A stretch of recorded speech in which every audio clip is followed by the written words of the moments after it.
Keith Richards, the Rolling Stones song tries to equal. When performed by a musician like Keith Richards, certain riffs come naturally to him. Richards has included some of the most well-known musical parts into every Rolling Stones album he has worked on, whether it is the single-note attitude of satisfaction or the melancholy reverb on the song Gimme Shelter.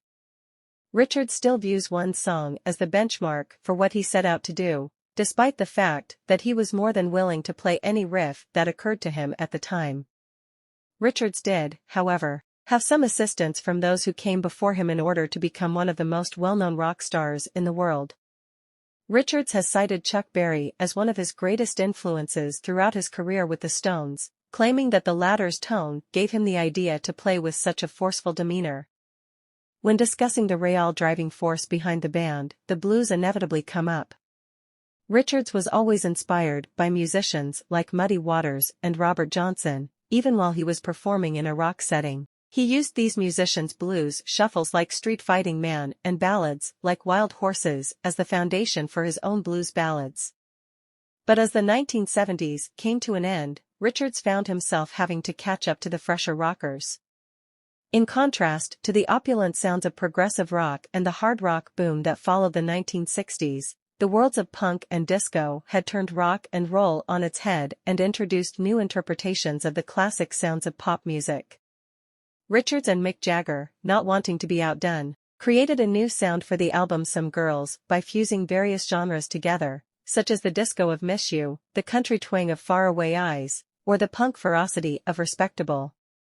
Richards believed one Stones song from the album couldn't be topped, despite Jagger's preference for the album among their discography.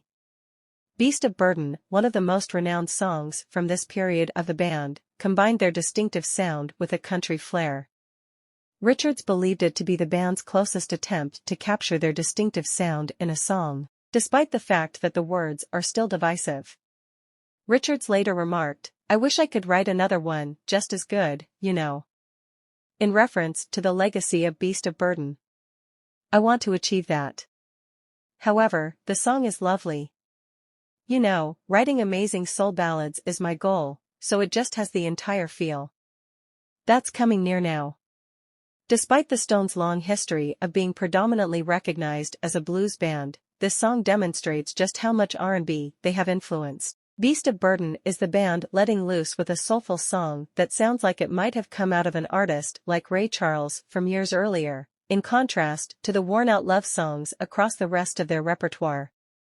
Even though the song's musical foundation screams Motown, only Jagger and Richards could make it sound as good as they do. Richards plays in his distinctive open tuning, and the chord's distinctive gloss emanates off the song, giving it a special shine while maintaining a filthy vibe. Richards could have stayed with writing songs like Brown Sugar for the rest of his life, but the objective now is to attempt to write a song that also exemplifies his band.